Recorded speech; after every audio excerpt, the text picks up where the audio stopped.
All right. Well, welcome everyone. I am Samantha Hoffman. I'm the VP of the Chicago Writers Association and the Executive Director of Let's Just Write, an Uncommon Writers Conference. We've had several successful CWA Presents in the past. What is this, Sandy, our fifth, fourth, fifth, sixth? Fifth, yeah. Yeah. And maybe many of you attended those when they were in person, and hopefully we'll be able to do that again one day soon. Until then, thanks for joining us on CWA Presents Zoom edition. So a little business before we get started. Please keep your microphone muted and your audio off. And we will chat for about 40-45 minutes, and then we'll answer questions. So if you have questions, please put them in the chat. You just go down to the bottom of your screen, excuse me, and click on chat, and then you can put your question in there. And we'll answer them at the end of the program. All of the previous CWA Presents have been archived and they're on our YouTube channel. So check those out. And now I will introduce Sandra Colbert. Sandy is an author and a board member of the Chicago Writers Association. Her third collection of short stories, Reflections and Echoes, was published a couple weeks ago, Sandy. Mm-hmm. Yeah. And very good. yes, and this follows her two other collections, Chicago Bound and Chicago Bound 2. Sandy's also the author of the Kate Harrison crime series. She's the creator of these CWA Presents events and considers them the most fun part of her responsibilities as a board member. So here is my friend, Sandra Colbert. Take it away, Sandy. Thank you very much, Samantha. And welcome everyone to CWA Presents, the Zoom edition. And like Samantha said, when we could start doing it live again, we will be doing them live, and probably a combination of live and Zoom, because with Zoom you can, get a much larger reach. So, but for tonight, I have the honor of introducing two authors that were the winners of the Chicago Writers Association 2020 Book of the Year Award, the Indie category. Katey Schultz, author of Still Come Home, was the winner of Indie Fiction, and Mary Sallinger, author of From Inspiration to Activism, A Personal Journey Through Obama's Presidential Campaign, is the winner in the Indie Nonfiction category. Katey Schultz's novel is a beautifully written book involving three characters: Nathan Miller, an American lieutenant on his fourth tour in Afghanistan, a young Afghan woman, Asaya, struggling to survive in her small village of Imar, and her husband, Rahim, who finds his own way of surviving in a country that's in the grips of the Taliban.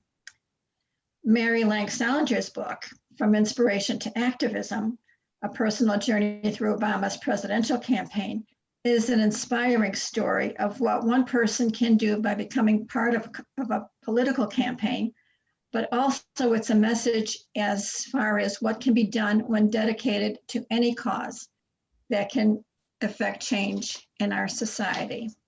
Welcome, Katey and Mary. And if we were in a live audience, we would all be clapping. Welcome to CWA Presents. Thank you. I will toggle back and forth between the two of you, but let's start with Katey.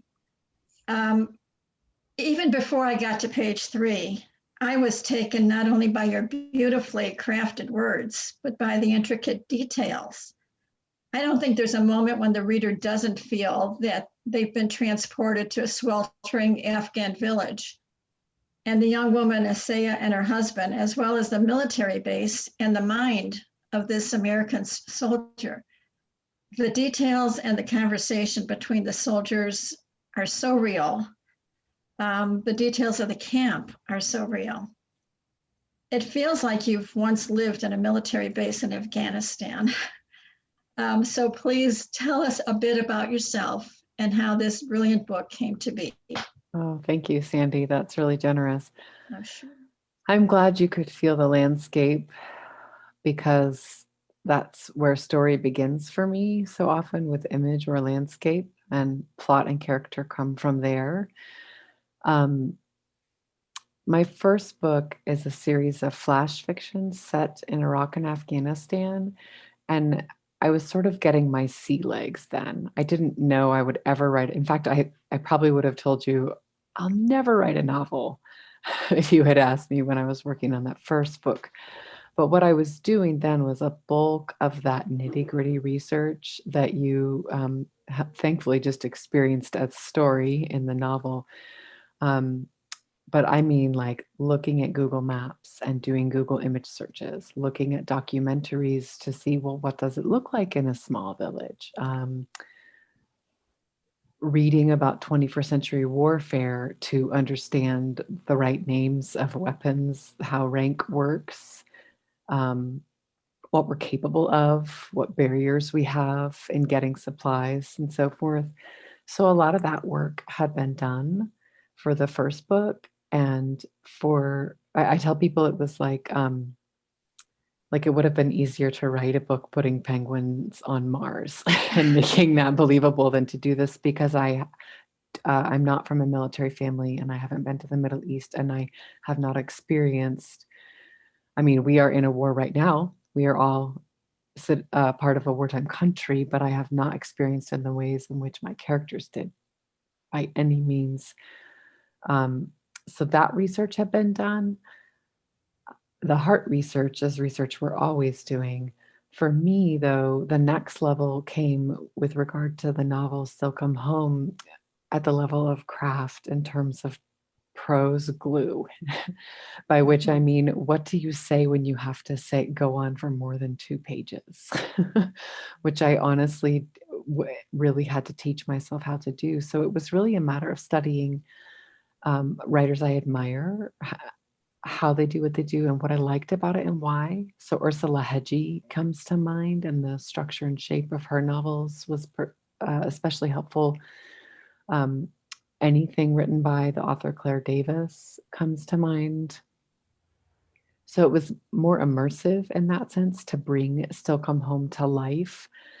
And then for the final sort of finishing touches of facts that in some sense could make or break a novel like this, because right now we just call it literary realist fiction, but with any luck, eventually this, sooner than better, hopefully this will be historical fiction. We can say these wars are behind us, but oh, I lost my train of thought there. Research. With the research, thank you. What can make or break a novel or any work at this point is like if you say the wrong rank, or you say the wrong gun, or you use the wrong term, even if you've gotten everything else quote unquote right, like you will be thrown to the wolves. And on my tour for my first book, I met veterans and we had incredibly positive exchanges. And so whereas before I was really on my own, with this book, I could literally like text someone and say, hey, is this the right gun? What would they say in this scene? Like, how do you order a helicopter? And it has to fly this many kilometers. So I could get quick answers, which allowed me to stay immersed in studying the prose glue. Mm-hmm. Well, you did a great job, because reading it, I thought you were going to say that you were from a military family. That's how authentic everything felt, that you actually at one point in your life had to go to Afghanistan, because it really, really is very, very authentic. You never feel that it's forced or strained. It's a very it's very natural, and it feels, like I said, very real. Thank you. Do you have a portion of your book you'd like to read for us? Sure. Great. Sure. We'll get right into that.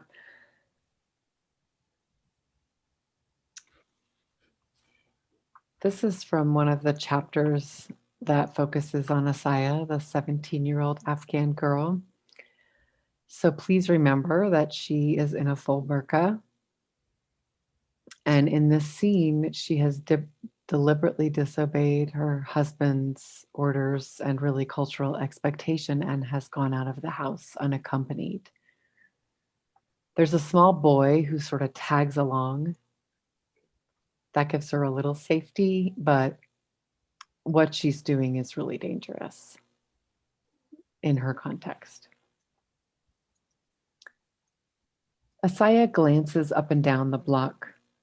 Very few villagers are within sight, as though avoiding this end of town.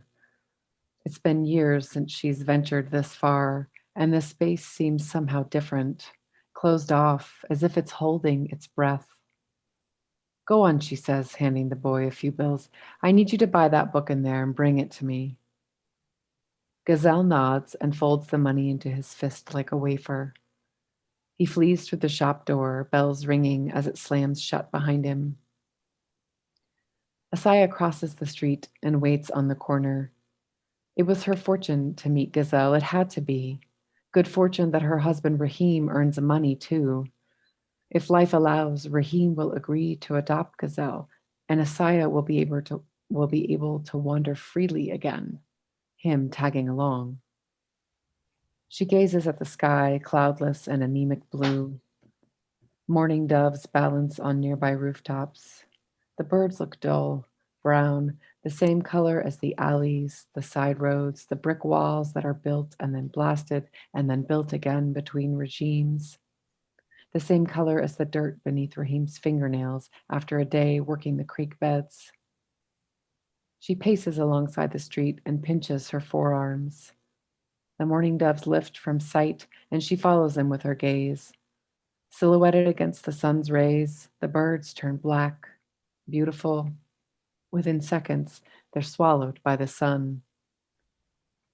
Asaya looks past the schoolhouse to the outbuilding in its courtyard. 2 short years in there, and she had imagined herself an educated girl. Mrs. Darrow had called her to the blackboard for sentence diagramming, and that's when the Taliban came with their guns. Asaya remembers squeezing the stick of chalk between her fingers until it broke. That chalk was so expensive, so difficult to come by. Wouldn't Miss Darrow be disappointed? Asaya tried to hide the chalk, but then the fighters were shouting, and Miss Darrow put herself between Asaya and them. They struck Miss Darrow across the face with their guns, her hands reaching behind to hold Asaya's shoulders and keep her safe while she took the blows. Miss Darrow's headscarf fell to the floor, blonde hair igniting the room like an insult. Then all at once, one of the fighters pressed Miss Darrow into the blackboard with Asaya behind her, sandwiched against the wall. Asaya could see the other students' faces, the way they covered their eyes, ashamed to witness. Then the fighter did something with his hands that made Mrs. Darrow shrink. Mrs. Darrow so special, but Asaya couldn't help her. She could only breathe, her face pressed sideways into the small of Miss Darrow's back, and she hadn't smelled real laundry detergent before, but it must have been right for a Western woman. She smelled like flowers. Even when that man was doing something, and Asaya felt Miss Darrow's knees buckle, her teacher smelled like flowers. 10 hours a week of those language lessons. That's how much Asaya had studied before the Taliban banned education for girls again, before the war picked up its mighty pace, before the explosion thrashed her family and likewise all her possessions. Each word is a link in the chain, Miss Darrow had told her. The more words you have, the longer your chain can be. Asaya hoarded terms voraciously, the end result a vocabulary of 200 or 300 words and playground conversation. Ran, run, run, ran, run, and run. Asaya mouths the words now as she waits on the street corner, fingers stuffed into the folds of her elbows, pinching, pinching. I am, you are, she is, we are, they are, I am, I am. Let the villagers scorn her for her impatience. Let them throw potatoes. Let them toss her onto the ground. Let them. Right now, there is only this swollen feeling across her body, like so many words trapped within. Fueled, she rushes back to the shop window and presses her face against the glass. The owner's hand, the red dictionary she longs for, both of them at once, then both of them gone, out of sight. Asaya stands on her toes and leans close, but can see no further into the shop. Thank you. Once again, it's just a small hint of the brilliance of your book. Thank you. Thank you. Let's switch over to Mary Lang Sallinger now. Mary. Yes, I'm totally enthralled with the story. I know, isn't it something? To hear that again, I just. And she read it so beautifully too. Mm-hmm. Your book is striking because I think it's safe to say that your life was deeply affected by a phone call from a friend asking you if you would do a fundraiser for one Senator Barack Obama. Yeah. Please tell us about the phone call and a little bit about yourself, your journey to here. Yeah, it's well, the phone call came from a friend of mine who was a Barack Obama supporter, which I didn't know at the time. And he called around 4:30 and he asked me to do a fundraiser for the senator. And I said, oh, I'm still on the fence. I loved his book, Dreams of My Father. But call my friend Sally Martiniak. She loves him and she'll do it. He said, you don't understand. We need to fundraise $140,000. And then I said, is the candidate coming? And he said, yes. And so that made me rethink a little bit. I had some friends here. We were doing some work on a nonprofit and they overheard the conversation. And when I told my friend who made the call, I said, my husband's going to be coming back shortly. He's on a bike ride and I'll let you know. And I said, what kind of timeline do you have? I said, he said, I need to hear from you by 8 o'clock tonight. And that was about 3.5 hours. And I was fine with that. And my friends just really brainwashed me. And they said, you've got to do it. We'll cover your back. We'll do anything you want. We have friends that'll help out. He's really got to come. And so it became 7:30. They were still here yet. And my husband wasn't here. And he walked in about 20 to 8 and I talked to him. And at first he was real hesitant. I said, Hansel, we don't have too much time, like about 15 minutes to make up this decision. So I called back Zach and I said, yes. And I said, how are we going to do this?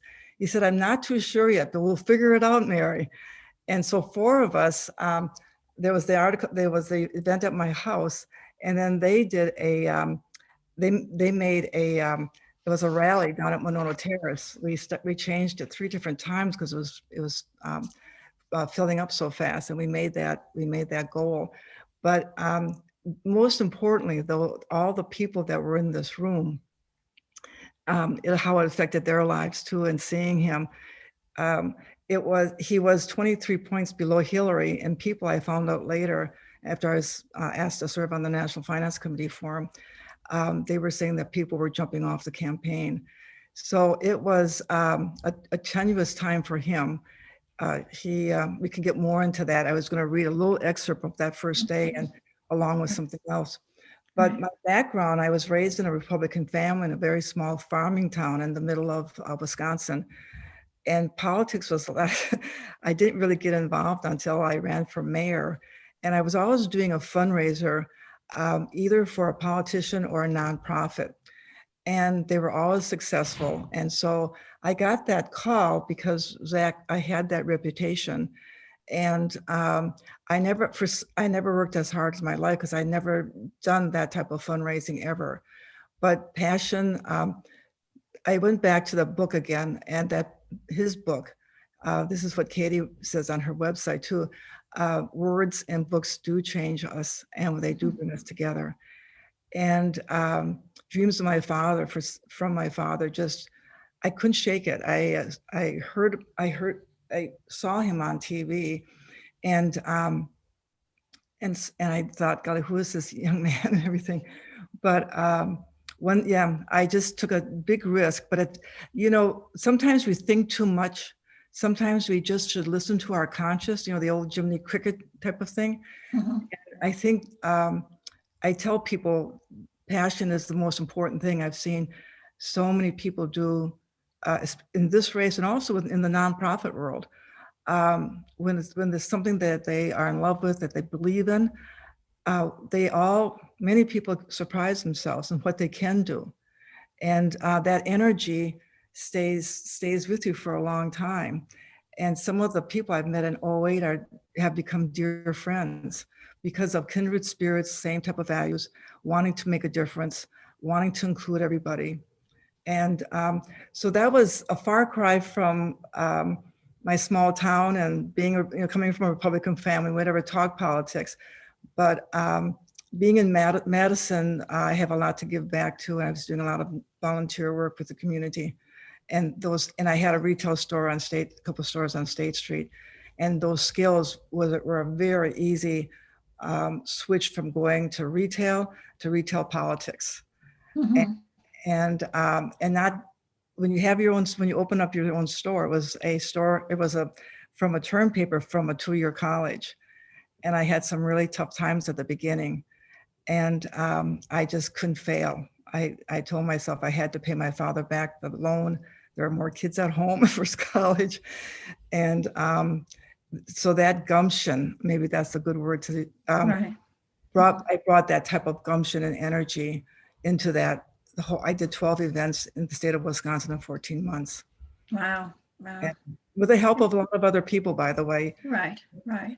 But it's still impressive. Yeah, it was, you look back and you say, gee whiz, are you sure I did that? But again, the friendships that happened and that were formulated were just, are still treasured. Right. Would you like to read the part from your book?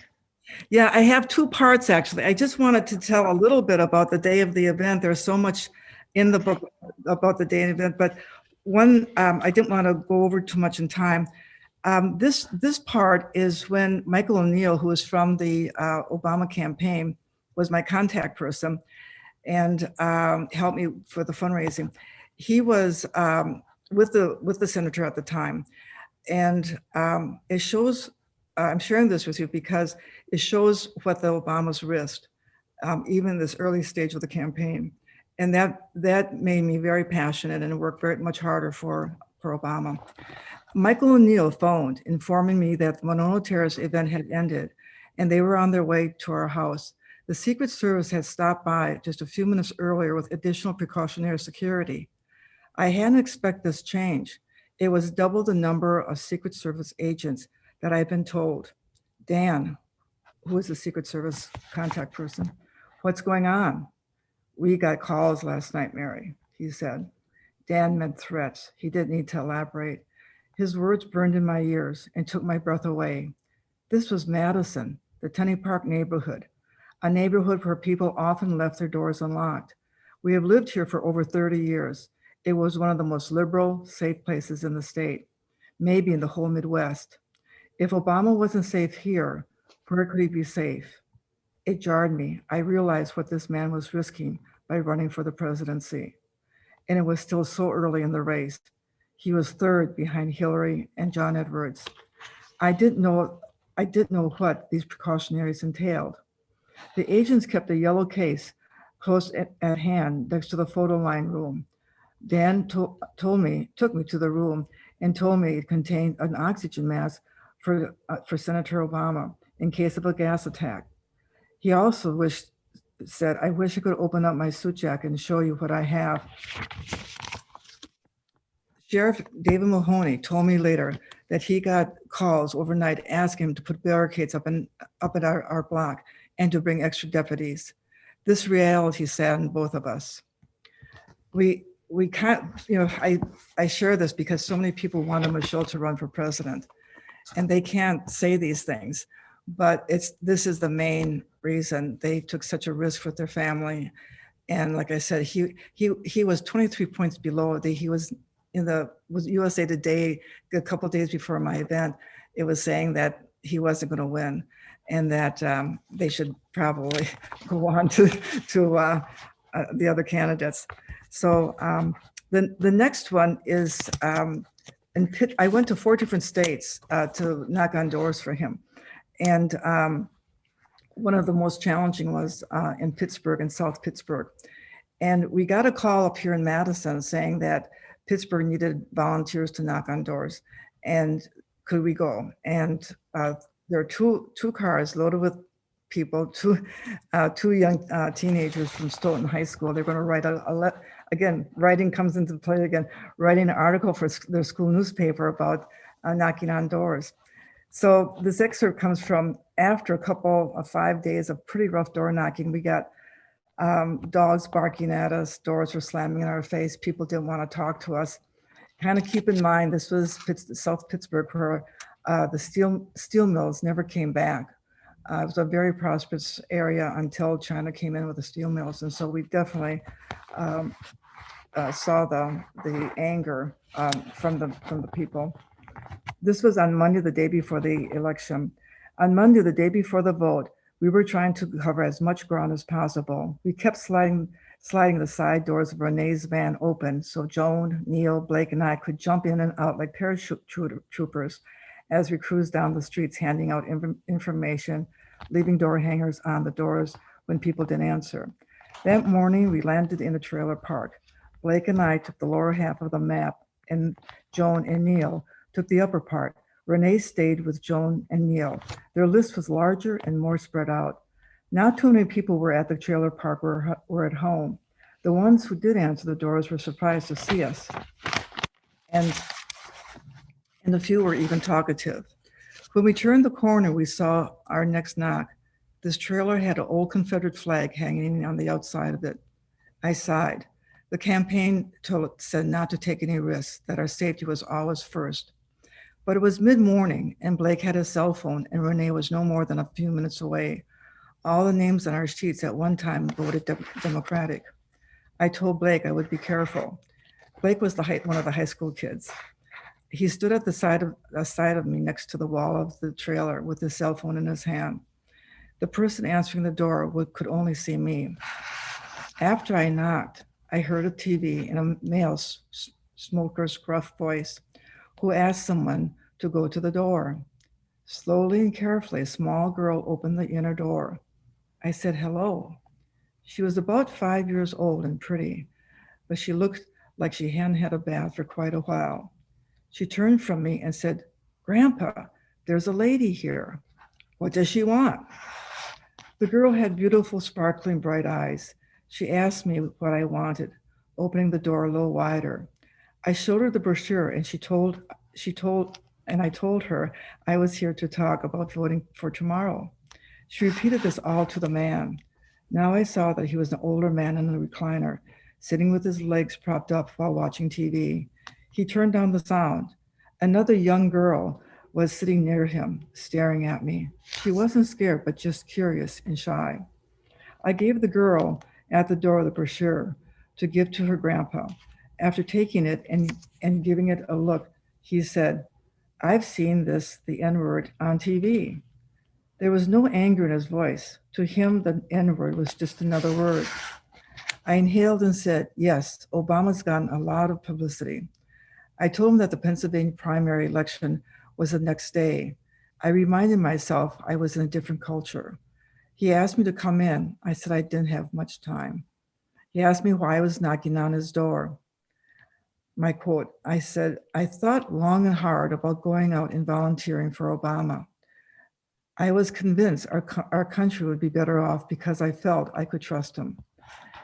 He kind of smiled and said, wouldn't that be something for the N-word? He went on to say that his daughter was at work and he would give our brochure to her. I thanked him and looked at this little girl, gave her a warm smile and thanked her. As she closed the door, she finally smiled back at me. She reminded me of why we were knocking on the doors and why Obama was running for president. I knew that Obama would understand the situation. They were a part of why he was in the race. He had lived with children in poverty when he was young and in Jakarta with his mom. I turned to Blake, who was a bit shaken. All I could say was, I think he likes Obama, and he will give the brochure to his daughter. It was probably she who had voted Democratic, and the reason this address was on their sheet. I took a deep breath, and we both had to sort some things in our heads. Thank you for reading that. I realized when I read the section in the book that being a volunteer on a political campaign is not for the faint of heart. There's a lot of work, requires a lot of patience, Yeah. And I could see how you could get discouraged very easily. But at the same point, there's a lot of lessons to be learned, especially by these young men that were traveling with you. They themselves are impressive. Yeah. But yeah, talk a little bit about the volunteering process. People were, that was one of the wonderful things when I first went over to Iowa for the primary caucus. When I walked in, the atmosphere of the room was really great. I drove about two carfuls of people back and forth because it's only an hour and a half. So they were very flexible, saying, how long can you work? And one day was fine. There was no criticism. When I walked in, the atmosphere was, everybody was working. I saw three big words on the side of the wall: REI, respect, empower, and include. And because I have a lot of background in the nonprofit, it went right to my spinal cord. And I thought, that's it. This is great. If people are respecting each other and they're empowering them to do the best and they include them, it just, so when we got our information and we started going out on the road, and he explained REI, that this was the code and the model in our mission for the knocking on the doors. It set a tone for us. The volunteers weren't given too much more other than what the list of door knocks to go. One of the days we were in the farming area, so we were driving from one farm to another, which was really hard. It was January 3rd. It was 10 degrees. That meant all the days. The night of the caucus, it was 10 below zero, and the wind chill factor was 19 below zero. So, but the volunteer recruitment was all done. It was the beginning of all of the electronic communication. Obama was the first one that really utilized that. And by that time, a lot of the younger people and us older people too had emails, and there was just telephone calls saying we need somebody, and it was very, very well organized. I don't want to get into the political part of it so much, but I don't think, I never saw anybody leave the Obama campaign in these 4 states during 2008, and for that matter, 2012. Right. They got exhausted, they pulled out for a week or so, but would jump right back in.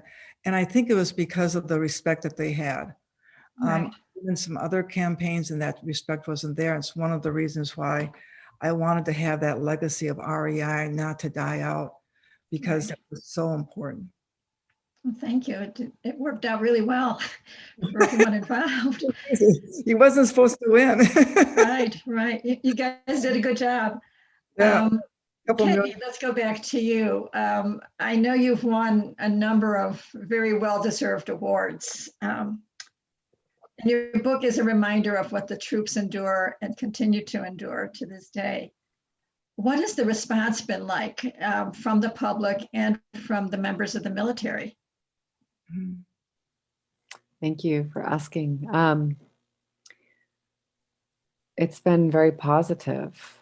I've been lucky. I've been embraced and welcomed into what I would call an insider's club. Oh, good.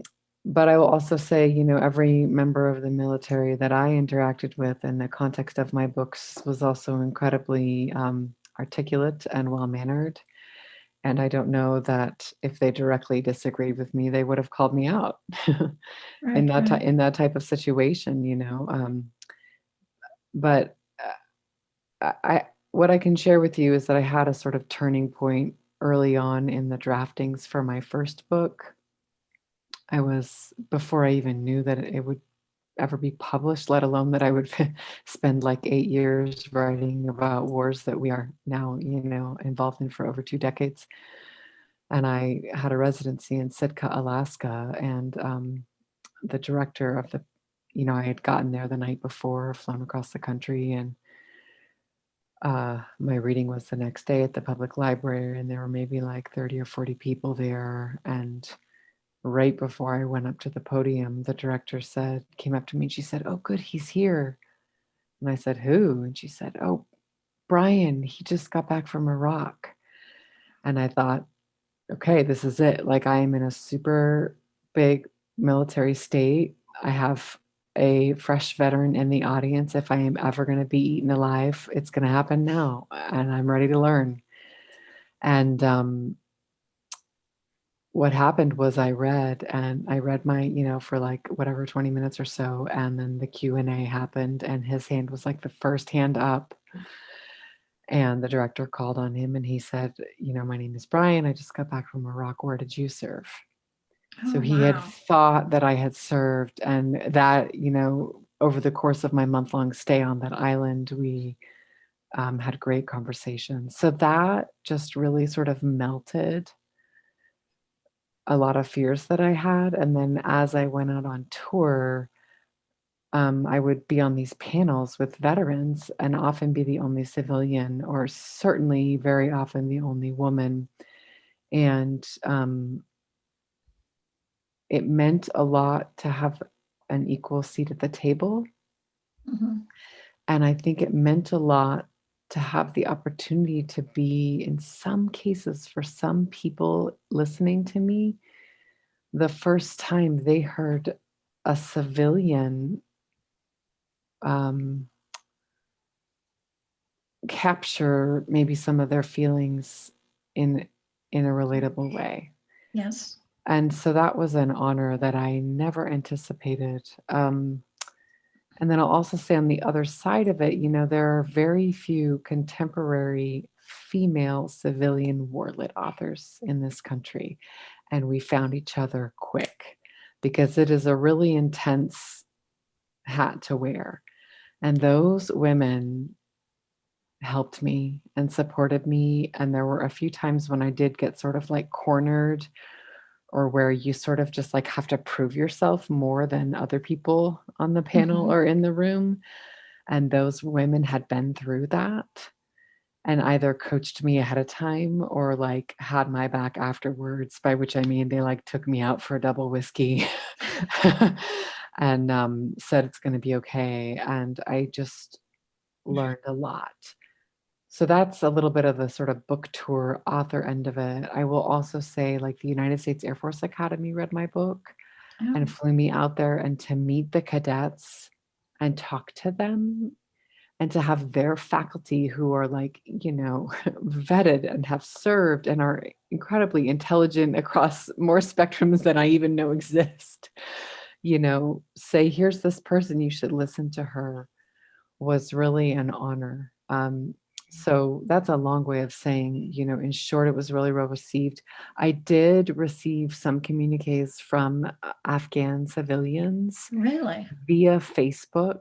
And Mm. I did manage to get 5 copies of my first book to Kabul, and available in the bookstore that is written about in The Bookseller of Kabul, if you've read that book. No.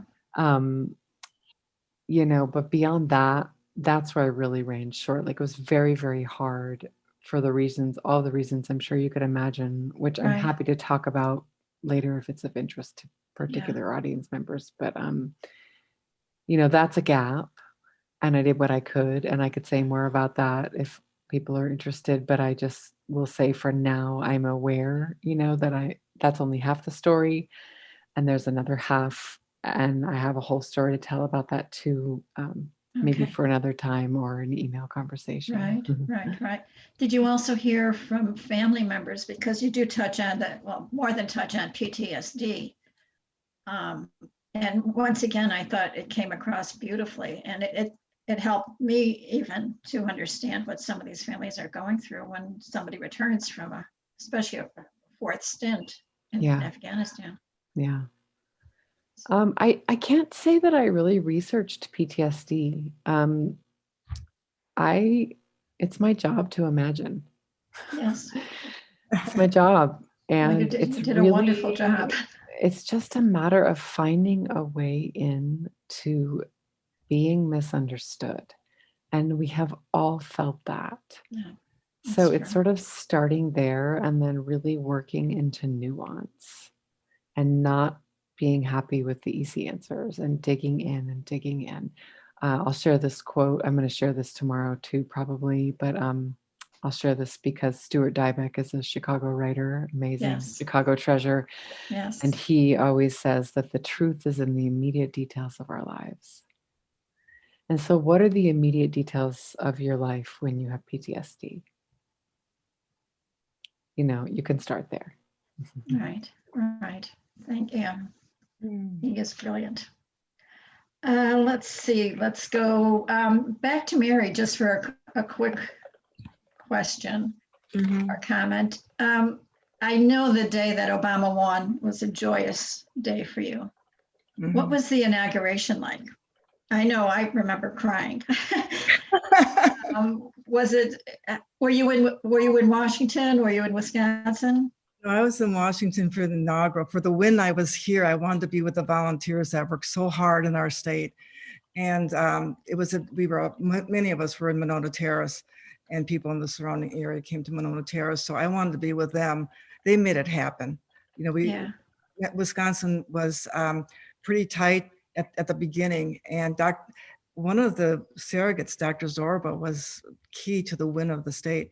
So he came to the inaugural, and some of the sponsors came to the inaugural, and we were invited to quite a few parties actually before and after that were just stunning. You know, like lots of famous people, a lot of joyous people, stunned people who didn't think it was going to happen. Some of the older Democrats were very nervous about everything because he was doing so many new things. Like he had so many young staffers that made the older generation of the Democrats nervous. Right, and, right. But it was, you know, no one's asked that. You're bringing me back to a lot of memories I haven't thought about. But it was the crowning jewel, and it was great to share it with so many people, and and to see him again and Michelle again. It was just so we were all so at peace and calm and joyful. And like I said, my husband was so nervous about it the day before. He said, you know, Mary, I know you've worked so hard and everything, but you know, I just don't know if it's going to work. And that was hard to hear, but it did. So doing the impossible is part of our country. Right, right. Yeah. And that was a wonderful reward for all your hard work to be able to be there and to basically party and enjoy the moment. Well, it was, you know, it was stunning, actually. It kind of still like, am I here? You know, you're talking about, right. You know, and then realizing the next morning that we had a lot of work to do. Right. It was, and the Obama, you know, housing market was terrible. The economy was pitching and going down. So the next morning was hoping and praying that the country would be okay. Right. Yeah. He did a good job. It looks like, Samantha, I think we have some comments or questions in our chat box. Do you? We have some comments, but Okay. we have one for Mary. It's from her friend Diane. So okay. She was just saying that you were both doing similar work for Iraq in your respective states. Yes. So, I had a question. Were you offered a position in the cabinet or in the White House? Not the cabinet. You know, it was the group that I was with, the National Finance Committee, which Diane was in also. That was the group where the ambassadors were chosen. And I was told to apply for an ambassadorship. And my husband is an MD here in Madison, was an MD here at the time. And I talked to him about it, and he could not leave his practice. He was a transplant surgeon. And a lot of his patients, he couldn't go into another country. And I thought, well, okay, that's one opportunity we're not going to do. But I decided that I would, there was a job opening as a finance director for the State Democratic Party. And I was hired there and stayed there for 2 years. And I wanted to keep the state blue was my idea. But I was in Washington quite a bit with Diane and the Women's Leadership Forum, and also the DNC. So I was very much in the people, which was great. Very Okay. good. And Katie has a question for you, Mary. Oh. Okay, I don't know. if Thank you for your work, by the way. Belated. Yeah. So there's a little warm up to this, but in Mhm. realizing where the overlap might be in our lives as writers, I could share with you what sort of occurred to me. So the reason this is what I'm interested in as a fiction author and really as like a human being living on the planet is okay, brain. I believe that when we're put into situations where we can do everything right and still be wrong, what we do in the next moment is possibly our most authentic move, action as a human ever. It's an opportunity for one version of who we thought we were to die away, and a new version of who we will be to be born. So this is the moment that I explore in everything I write. I like to put characters into situations where they can do everything right and still be wrong, which means where is ethics? Where is morality when you can do everything right and do everything and still be wrong? The only thing you have left is your own inner self. So that's what I'm interested in, is the what next for that self. And it occurred to me, so I'm interested in this because as an undergrad, I studied philosophy, and specifically I studied the Socratic dialogue, where Socrates would say, engage a warrior who had won many a battle in conversation about the definition of courage. And Socrates would say, well, surely you know what courage is. You've been to battle. You've survived. Tell me what courage is. And through this dialogue, the warrior would then have to come to terms with the fact that they were all men at that time, couldn't define courage.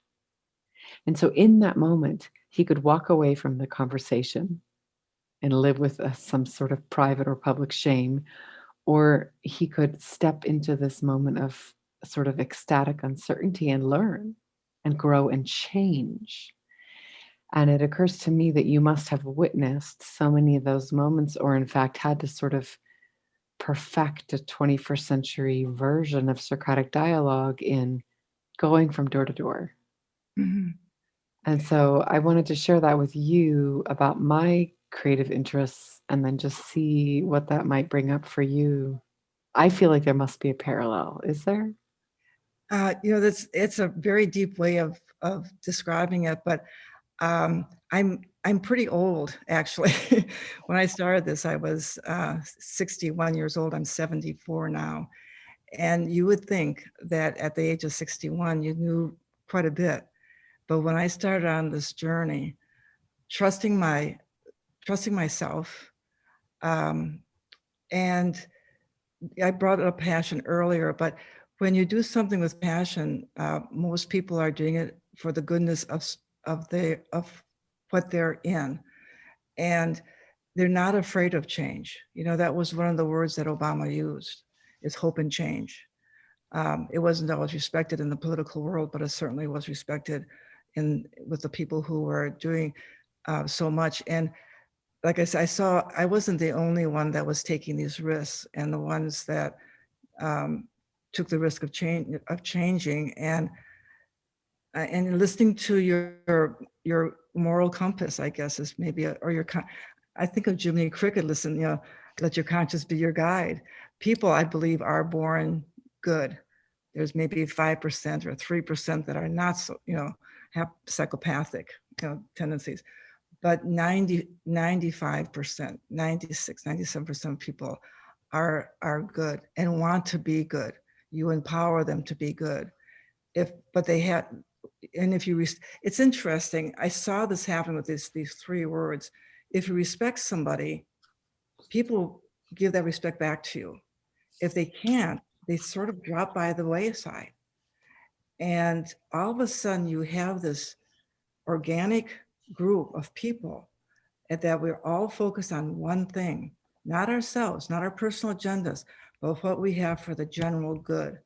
And I think that when Obama was here in my living room, and the way he spoke and how he answered the questions, people knew in their hearts that this man loved this country. He said many times, you know, not there wasn't any country in the world for somebody like him to be running for president. And it's so I think that that's a he brought out the better angels in us, and this energy that is created with those 3 words. I did talk to him about this once, and he kind of shied away, but he said, Mary, it's only 3 words. And I said, that's the beauty of it. You know, when you're in a situation of convincing people, like the gentleman in the trailer park, I wasn't shaking, but I was really nervous. You know, I was afraid, maybe not, but I felt I was on a mission, and that I had to talk, and I had to include everybody. I wasn't going to write anybody off. And when I saw the little girl there, I mean, my heart just swelled, because, and I turned around I didn't finish that in the book, but I turned around to Blake and I said, Blake, did you see the little girl at the door? And he said, yes. I said, that's what we're doing this for. So you instill hope, and you instill more goodness into the people around you as well. And that goodness stays a lot longer than some of the things we've been seeing in the last 4 years. You know, people really cannot live on this negative way. We have to, you mentioned this, Katey, I think on your website, that through reading, we find more of our similarities than our differences, you know, and I found that with going into a lot of different communities, that Indianapolis was a chapter that changed my life forever with the Black community. And I just feel, and I have more energy, and I think it's because of this journey and keeping these 3 words in my, you know, right in the front of my head. You know, sometimes, and it's good for the people around us, like our husbands and our children, to inhale, okay, respect what they're saying. I mean, you're not agreeing with it, but respect it, step back. And all of a sudden, it levels you off, and it makes you, it's hard to figure out. Maybe Diane should come into this conversation a little bit, but it's really, I don't know of any person who worked on this campaign that have ever regretted it. They keep saying, I'm so thankful I worked on this campaign. I had this opportunity, which is a weird thing to say, because it is hard, but you sort of keep proving yourself, but you share that energy and that accomplishment with the people around you. And that's too, there's a lot of people that had all different degrees of realization of what we were doing. And it was for the love of our country. My father was a veteran. And when I heard Barack talk here in my living room, I was thinking of my father. And I just felt my father was in the front lines. He's, as you know, took these amazing personal risks running for president. It's my turn now to do as much as I can to love my country and to save my country. Thank you. That makes sense. Such a wonderful conversation. Yeah. Are there any more comments in the chat room? No, but it's coming up on an hour. So if you have any final questions, we could. I did want to just ask the ladies, what's next? Are we planning another book? Are we booked out? What's next on your agenda? Mary or Katey? Yeah. I'm working on a book of fiction. I have maybe 120 pages or so of short stories set in Appalachia. Oh. But they're fine. They're fine. They're the me that I know, and most of them have been published. But I'm more interested in the writer I need to become next. And so, because most of them have been published, like as singles, I'm just hanging out with them for a little while I work on something that's longer, also set in Appalachia. And then I'll see. One of the things that I don't really have that I greatly admire is patience. That is in terms of like my writing career. And I think part of it is because I'm self-employed and I mentor others. And so I have to prove myself. There's Right. no external thing vetting me. And with this second book, the second book and maybe just being in my 40s, I finally just feel like I can chill out a little. Yeah. And I don't have to prove, I just am what I Right. am. Right. And so what I'm working on is, what does that patience and maturity look like for a writer? And until, that's fine. That's my question. In the meantime, like, I'm busy writing this other thing. Good. Good. I'm glad you're still writing. I'm sure it's going to be as brilliant as this book. Oh, thank you. Mary, do you have anything briefly to add as far as what's next on your plan, the game plan? I'm planning to be at Katey's Flash on Flash tomorrow. Okay. Fiction has got me going because I've met so many wonderful fiction authors. I still would like to get more marketing in my book, to be honest with you. And my next step is going into podcasts. And I've done almost 40 book readings during COVID. And they've been great, and they've been successful and all over the board. And you're right about outreaching throughout the country. So, and there's been and this, I want to say too, winning this award from the Chicago Writers Association has really given legs to the book. And I just want to thank you again for this opportunity tonight. Oh, sure. And really, congratulations to both of you. Oh, thank you as well. I echo what Mary shared, and the awards evening were so special too. Well, let me just add in closing how I feel after I've read both books. Most books are read for entertainment and escapism. Both of these books are so much more than that. Both books can affect the lives of the readers. Katey, with you tackling, even in a small way, the military and the PTSD. And Mary, her book shows how dedication to a cause, even on an individual level, can literally change the world.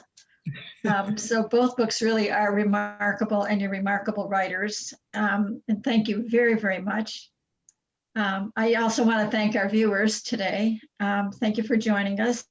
Both books discussed today deserve the great reviews and the awards. Two very impressive books by two very remarkable writers. Thank you both for joining us. And I just wish you all the best on all your future work and projects. Thank you again. Thank you everyone for joining us. Thank you. We hope to see you next time. And I put the link to our CWA YouTube channel in the chat, so grab that before we end. And thanks again, and good night. Good night, everyone. Good night, everyone. Thank you, ladies. It's been a thrill. Bye. Thank you.